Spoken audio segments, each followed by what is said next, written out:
شهادة أن لا إله إلا الله اما بعد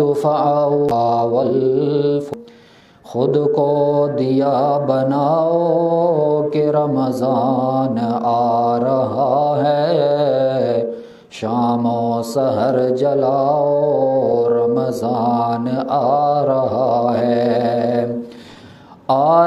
ہے مغفرت کے خزانے لیے ہوئے، دستے طلب بڑھاؤ کہ رمضان آ رہا ہے۔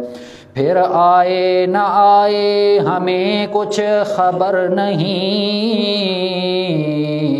موقع ہے فیض پاؤ کہ رمضان آ رہا ہے۔ آگے بڑھ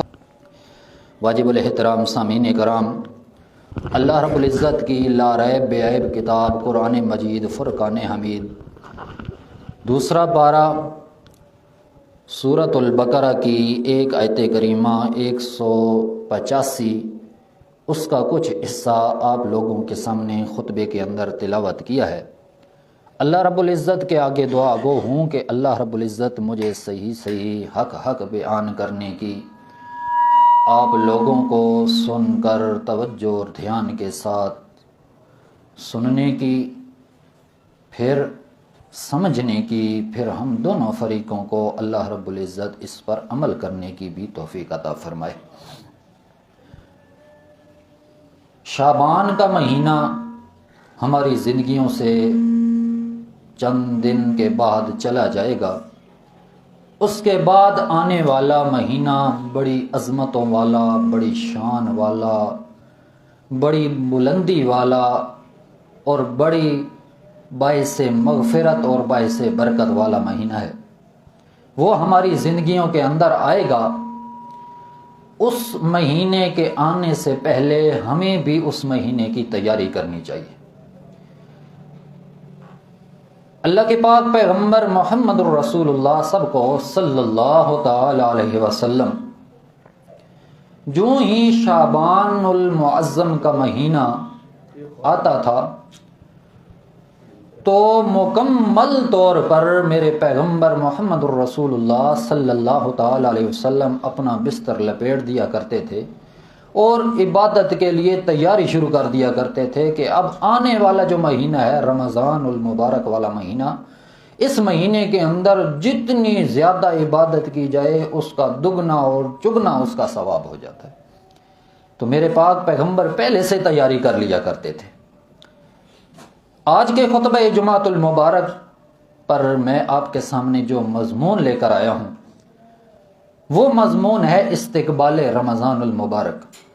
کہ رمضان المبارک کا بابرکت مہینہ ہماری زندگیوں کے اندر آئے تو ہم استقبال کیسے کریں، اس کی قدر، اس کی منزلت، اس کے مرتبے کو ہم پہچانیں کس طرح۔ تو جو ہی جس طرح ہماری زندگیوں کے اندر باقی 11 مہینے آئے، ہم نے اللہ تبارک و تعالیٰ کو کتنا راضی کیا، کتنے ہم نے گناہ کیے، پھر گناہوں پر نادم اور پشیمان ہو کر ہم نے پھر اللہ تبارک و تعالیٰ سے توبہ طائب ہو کر اللہ سے رجوع کیا، اللہ تبارک و تعالیٰ نے ہمارے گناہوں کو معاف کر دیا۔ اب ذرا ہم انسانیت کے تقاضے سے دیکھیں کہ جو رمضان المبارک والا بابرکت مہینہ ہماری زندگیوں کے اندر آئے گا، ہم نے اس مہینے کے اندر کیا کرنا ہے۔ تو سب سے پہلی بات یہ ہے کہ جو معمول میرے پیغمبر محمد الرسول اللہ صلی اللہ تعالی علیہ وسلم کا اس مہینے کے اندر ہوتا تھا، ہم نے اسی معمول کو، اسی سنت کو اپنی زندگیوں کے اندر اپنانا ہے۔ اور وہ سنت اور معمول کیا ہے؟ میرے پاک پیغمبر محمد الرسول اللہ صلی اللہ تعالی علیہ وسلم کی احادیث مبارکہ کے اندر واضح طور پر لکھا جا چکا ہے۔ علماء کرام سناتے بھی ہیں،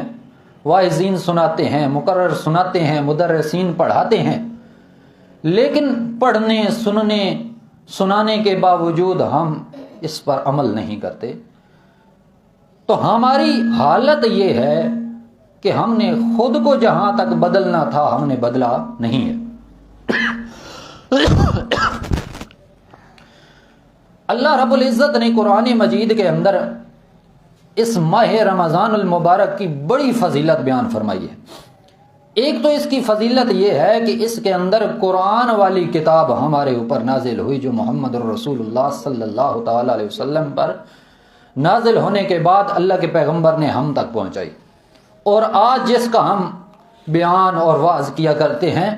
یہ وہی کتاب ہے جس کے اندر شک کرنے کی بھی گنجائش نہیں ہے۔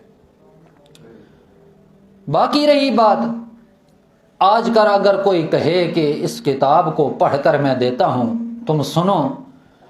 تو کئی ایسے لوگ بھی ہیں کوئی اس کتاب کے قریب آنے کی بجائے کسی اور کتاب کے قریب چلے جاتے ہیں، قرآن کو چھوڑ دیتے ہیں۔ حالانکہ بندہ مومن اس وقت بنتا ہے جب تک انسان اس کتاب کو مضبوطی سے تھام لے۔ اللہ کریم نے فرمایا یہ مہینہ رمضان المبارک والا اتنی بابرکت اور عظمت والا مہینہ ہے کہ اس کے اندر جتنے بھی آسمانی صحائف ہیں، ابراہیم علیہ السلام کے صحیفے ہیں، وہ سارے کے سارے اسی رمضان کے مہینے میں نازل ہوئے ہیں۔ اسی طرح مفسرین لکھتے ہیں جو موسیٰ علیہ السلام پر کتاب نازل ہوئی تورات، وہ بھی اسی مہینے کے اندر نازل ہوئی، اور اسی طرح زبور جو حضرت داؤد علیہ السلام پر نازل ہوئی وہ بھی اسی رمضان المبارک والے مہینے کے اندر نازل ہوئی۔ پھر تیسری کتاب جو آسمان سے نازل ہوئی ہے انجیل حضرت عیسیٰ علیہ السلام پر، وہ بھی اسی رمضان المبارک والے بابرکت مہینے کے اندر نازل ہوئی ہے۔ تو جس وقت اللہ تبارک و تعالیٰ نے کوئی آسمان سے کتاب یا خط یا کوئی لیکچر، اللہ تبارک و تعالیٰ نے آسمان سے صحیفہ بھیجا، کوئی پیغام بھیجا، تو وہ رمضان المبارک والے مہینے کے اندر بھیجا۔ تو کیا وجہ تھی اس رمضان المبارک کے اندر اس کتاب کو بھیجنے کا؟ اس لیے کہ یہ کتاب بہت ہی عظمت والی، بہت ہی شان والی کتاب ہے، جو کہ اس مہینے کے اندر نازل ہوئی ہے، تو یہ مہینہ بھی بڑی شان اور عظمت والا ہے۔ اللہ تبارک و تعالی نے رمضان المبارک والا مہینہ اتنی عظمت والا کیوں بنایا؟ رمضان کو رمضان کیوں کہتے ہیں؟ اگر گرامر کا اصول اٹھایا جائے تو مادے پر مشتمل را میم زاد 3 حرف ہیں، اس پر رمضان کا لفظ بنا ہے، اور اس کا اگر معنی ڈھونڈا جائے تو اس کا معنی بنتا ہے جلانے والا، جلنے والا۔ تو جس وقت انسان اس رمضان المبارک کے اندر روزہ رکھتا ہے تو صبح سے شام تک اپنے اندر کے جذبات کو، خواہشات کو، حلال کھانے پینے کو انسان کیا کرتا ہے؟ جلائی رکھتا ہے، اس کو آخرت کی تیاری کے لیے محنت کرتا رہتا ہے، حرارت پہنچتی ہے اس کے جسم کو کہ وہ حلال اور پاکیزہ چیزوں سے بھی رکا رہتا ہے، جس کی وجہ سے اللہ تبارک و تعالی نے فرمایا کہ یہ مہینہ جلانے والا مہینہ ہے، اور جلا کر انسان کے گناہوں کا بالکل خاتمہ کر دیتا ہے یہ مہینہ۔ تو اس مہینے کے حوالے سے یہ جو رمضان المبارک والا بابرکت مہینہ ہماری زندگیوں کے اندر آئے گا، اس کے حوالے سے یہ ہے کہ سب سے پہلے اللہ تبارک و تعالی کے حکموں کی پابندی کرنی ہے۔ اللہ تبارک و تعالی کا حکم کیا ہے؟ یا ایھا الذین آمنوا کتب علیکم الصیام کما کتب علی الذین من قبلکم لعلکم تتقون۔ اللہ کریم نے فرمایا پہلا میرا حکم یہ ہے استقبال رمضان کے لیے، وہ حکم یہ ہے یا ایھا الذین آمنوا، اے ایمان والو، کتب علیکم الصیام، تمہارے اوپر روزے فرض کر دیے گئے ہیں، کما کتب علی الذین من قبلکم،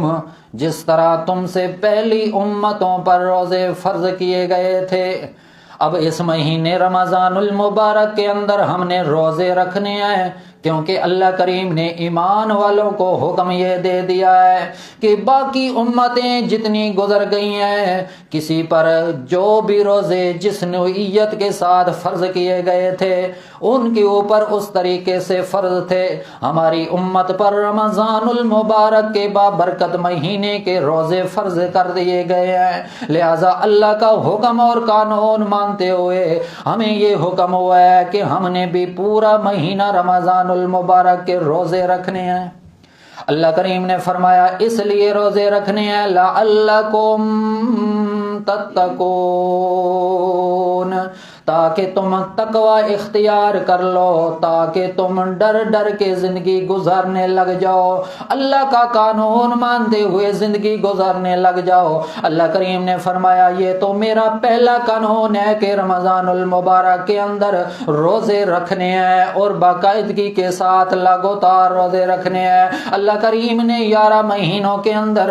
روزے فرض نہیں کیے، بلکہ نفلی روزے آدمی جتنے رکھ سکتا ہے رکھ لے۔ میرے پاک پیغمبر محمد رسول اللہ صلی اللہ تعالی علیہ وسلم کے بارے میں آتا ہے، نبی کریم صلی اللہ تعالی علیہ وسلم ہر مہینے کے 3 روزے رکھا کرتے تھے، ایام 20 کے روزے رکھا کرتے تھے۔ اسی طرح اللہ کے پاک پیغمبر محمد رسول اللہ صلی اللہ تعالی علیہ وسلم رمضان المبارک کے علاوہ باقی ہر مہینوں کے ہر ہفتے کے اندر 2 روزے رکھا کرتے تھے۔ اسی طرح یہ جو روزے ہیں یہ نفلی روزے تھے، لیکن اللہ کا قرآن کہتا ہے جو مہینہ تم لوگوں پر روزوں کے لیے مختص اور فرض کر دیا گیا ہے وہ رمضان المبارک والا بابرکت مہینہ ہے۔ اللہ کریم فرماتے ہیں یہ تو میرا پہلا قانون یہی ہے کہ باقی امتوں پر جس طرح روزے فرض کر دیے گئے تھے تمہاری امت پر اے محمد رسول اللہ صلی اللہ تعالی علیہ وسلم ان پر بھی روزے رمضان کے فرض کر دیے گئے ہیں۔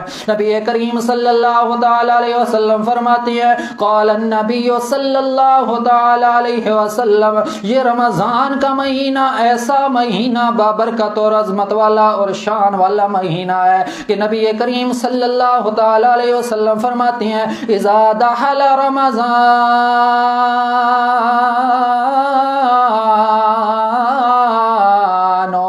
فتحت الابواب الجنہ، اس رمضان کا مہینے کے اندر جس وقت رمضان کا چاند طلوع ہوتا ہے اس مہینے سے جس وقت رمضان کا مہینہ داخل ہو جاتا ہے یہ 9واں اسلامی مہینہ ہے اور بڑی عظمت والا مہینہ ہے۔ جس وقت یہ مہینے کا چاند طلوع ہو جاتا ہے اذا دخل رمضان فتحت الابواب الجنہ، جنت کے سارے دروازے کھول دیے جاتے ہیں، وغلقت الابواب جہنم، اور جہنم کے سارے دروازے بند کر دیے جاتے ہیں، وسلسلت الشیاطین،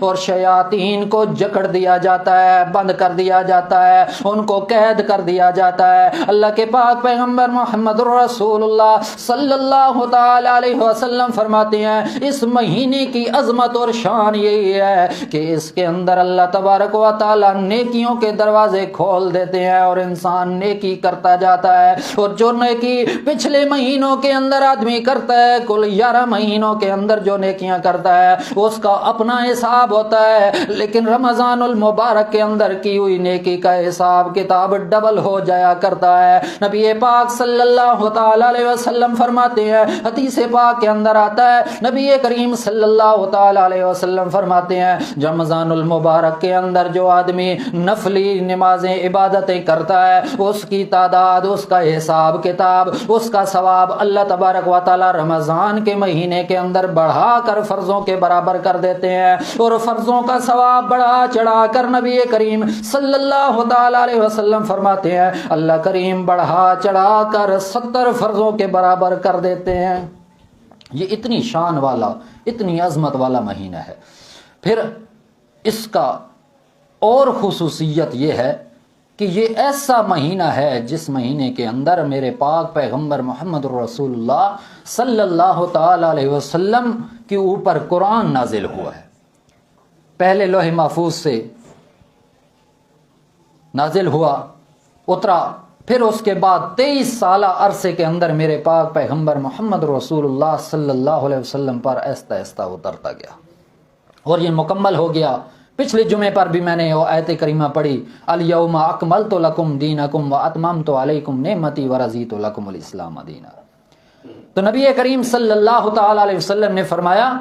کہ اب یہ قرآن مجید مکمل ہو چکا ہے، دین مکمل ہو چکا ہے، اللہ تبارک و تعالیٰ کی طرف سے جو کتاب میرے اوپر نازل ہوئی تھی وہ مکمل ہو گئی ہے۔ اللہ کے پاک پیغمبر فرماتے ہیں، اور یہ کتاب نازل کس مہینے کے اندر ہوئی ہے؟ رمضان المبارک والے مہینے کے اندر۔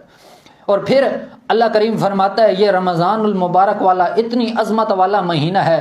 اللہ کا قرآن کہتا ہے شہر رمضان الذی انزل فیہ القرآن، یہ وہ بابرکت مہینہ، باعظمت مہینہ رمضان المبارک والا، اتنی شان والا مہینہ ہے کہ جس مہینے کے اندر قرآن نازل ہوا، اور یہ قرآن کس کے لیے آیا ہے؟ ھدی للناس، لوگوں کی ہدایت کے لیے، لوگوں کی رہنمائی کرنے کے لیے۔ پھر نبی کریم صلی اللہ تعالی علیہ وسلم نے فرمایا جو رمضان المبارک کا روزہ رکھتا ہے، جو رمضان المبارک کے اندر قرآن کی تلاوت کرتا ہے، جو رمضان المبارک کے اندر قیام کرتا ہے، قال النبی صلی اللہ تعالی علیہ وسلم، نبی کریم صلی اللہ تعالی علیہ وسلم نے فرمایا من قام من صام رمضان ایمانا و احتسابا غفر له ما تقدم من ذنبه، من قام رمضان ایمانا و احتسابا غفر له ما تقدم من ذنبه، ومن قام ليلة القدر ایمانا و احتسابا غفر له ما تقدم من ذنبه وما تأخر۔ نبی کریم صلی اللہ تعالی علیہ وسلم نے فرمایا جو رمضان المبارک کے بابرکت مہینے کے اندر روزہ رکھتا ہے، اور روزہ بھی اس حالت کے اندر رکھتا ہے کہ ایمانن و احتسابن، اس کے اندر ایمان موجود ہے۔ جب تک ایمان نہیں ہوگا تو روزہ بھی کوئی فائدہ نہیں ہے رکھنے کا، تراویح پڑھنے کا کوئی فائدہ نہیں، ایمان اندر ضرور ہونا چاہیے۔ عقیدہ درست ہوگا تو تمام کے تمام اعمال، سارے کے سارے عمل اس کے کامیابی ہوگے، اور سارے کے سارے اس کے ثواب کے لیے بھی امید رکھیں گے۔ اللہ تبارک و تعالیٰ فرماتے ہیں، اللہ کے پاک پیغمبر نے فرمایا من قام من صام رمضان ایمانا و احتسابا، جو آدمی بھی رمضان المبارک کا روزہ رکھے گا اور ایمان کی حالت کے اندر روزہ رکھے گا، پھر احتساب ثواب کی امید سے اللہ کی رضا کے لیے روزہ رکھے گا، کسی کی ریاکاری کے لیے، دکھاوے کے لیے روزہ نہیں رکھے گا، اللہ کے پاک پیغمبر فرماتے ہیں غفر له ما تقدم من ذنبه وما تأخر۔ یہاں پر اللہ کریم نے، اللہ کے پاک پیغمبر نے فرمایا اللہ کریم اس کے پچھلے سارے کے سارے گناہوں کو معاف فرما دے گا، ما تقدم غفر له ما تقدم من ذنبی، اس کے گناہوں کو بخش دے گا۔ پھر نبی کریم صلی اللہ تعالی علیہ وسلم نے فرمایا جو اس رمضان المبارک والے بابرکت مہینے کے اندر قیام کرے گا، من قام رمضان ایمانا و احتسابا غفر له ما تقدم من ذنبی، جو اس کے پچھلے گناہ ہو چکے ہوں گے اللہ تبارک و تعالی ان کے گناہوں کو بھی معاف فرما دے گا۔ پھر نبی کریم صلی اللہ تعالی علیہ وسلم نے فرمایا جس رات کے اندر لیلۃ القدر والی رات کے اندر قرآن نازل ہوا ہے، اگر کسی آدمی کو وہ رات نصیب ہو جائے اور اس رات کے اندر اللہ تبارک و تعالیٰ کی عبادت کرنا شروع کر دے، قیام کرے، راتوں کو جاگتا رہے، من قام لیلۃ القدر ایمانا و احتسابا غفر له ما تقدم من ذنبه وما تأخر۔ نبی کریم صلی اللہ تعالی علیہ وسلم نے فرمایا جو لیلۃ القدر والی بابرکت اور عظمت والی رات کے اندر اللہ کی عبادت کے لیے اپنے آپ کو وقف کر دے گا، اس کے سارے گناہوں کو میں معاف کر دوں گا۔ غفر له ما تقدم من ذنبه وما تأخر۔ اللہ کے پاک پیغمبر محمد رسول اللہ صلی اللہ تعالی علیہ وسلم نے رمضان المبارک کی بہت ساری حکمتیں اور فضائل بیان فرمائے ہیں۔ حدیث پاک کے اندر بہت انبار لگا ہوا ہے اس کے بارے میں۔ نبی کریم صلی اللہ تعالی علیہ وسلم نے یہ بھی فرمایا جو رمضان المبارک کا فرض روزہ جان بوجھ کر چھوڑ دے گا، بغیر کسی مجبوری کے چھوڑ دیتا ہے، ساری زندگی وہ روزہ رکھتا رہے، ساری زندگی وہ روزے کے اندر گزار دے، شام کو بھی روزہ کوئی کھائے پیے نہیں، صبح بھی کھائے پیے نہیں، بلکہ ساری زندگی اپنی روزے کے اندر شامل کر لے، وصال والا روزہ رکھے یا دوسرا روزہ رکھے۔ نبی کریم صلی اللہ تعالی علیہ وسلم نے فرمایا جو رمضان المبارک کی جو روزے کی اہمیت ہے اس کو وہ آدمی نہیں پہنچ سکتا۔ نبی کریم صلی اللہ تعالی علیہ وسلم نے اس رمضان المبارک والے روزے کی بہت فضیلت بیان فرمائی ہے، لہٰذا ہم لوگوں کو بھی چاہیے رمضان ہماری زندگیوں کے اندر آ رہا ہے تو رمضان کی قدر کریں، رمضان کی قدر و منزلت کو پہچان لیں، رمضان کے اندر خوب اللہ تبارک و تعالیٰ کے قرآن کی تلاوت کریں، تراویحوں کے اندر قرآن مجید کو سنیں، اللہ تبارک و تعالیٰ کی عبادت کے اندر اضافہ کریں۔ اللہ تبارک و تعالیٰ نے جس طرح نماز پڑھنے کا حکم دیا ہے پھر وہ نماز 5 وقت کی جماعت کے ساتھ تکبیر اولیٰ کے ساتھ ادا کریں، اسی طرح رمضان المبارک کے روزے رکھیں۔ رمضان المبارک کا روزہ ہمیں یہ درس دیتا ہے کہ انسان دنیا کے اندر سب کچھ رہ جائے گا لیکن اللہ کا حکم جس نے نہ مانا ہوگا پھر دنیا کے اندر بھی وہ ذلیل اور رسوا ہوگا، آخرت کے اندر بھی ذلیل اور رسوا ہوگا۔ اللہ کے پاک پیغمبر فرماتے ہیں جو دنیا کے اندر رمضان المبارک کا فرض روزہ رکھ لیتا ہے اللہ تبارک و تعالیٰ کے پاک پیغمبر فرماتے ہیں اس کو عمرے جتنا ثواب ملتا ہے۔ پھر نبی کریم صلی اللہ تعالی علیہ وسلم نے فرمایا یہ صبر و استقامت کا ایک سبق دیتا ہے۔ پھر نبی کریم صلی اللہ تعالی علیہ وسلم نے فرمایا اس کے اندر انسان کی بخشش ہو جاتی ہے، اس مہینے کے اندر اگر انسان صحیح طریقے سے اللہ تبارک و تعالیٰ کی عبادت کرے تو اللہ تبارک و تعالیٰ اس کے گناہوں کو بھی معاف فرما دیں گے۔ اللہ سے دعا ہے اللہ تعالیٰ ہمیں بھی رمضان المبارک کی صحیح معنی کے اندر قدر کرنے کی توفیق عطا فرمائے۔ وآخر دعوانا الحمدللہ رب العالمین۔ سنتے پڑھ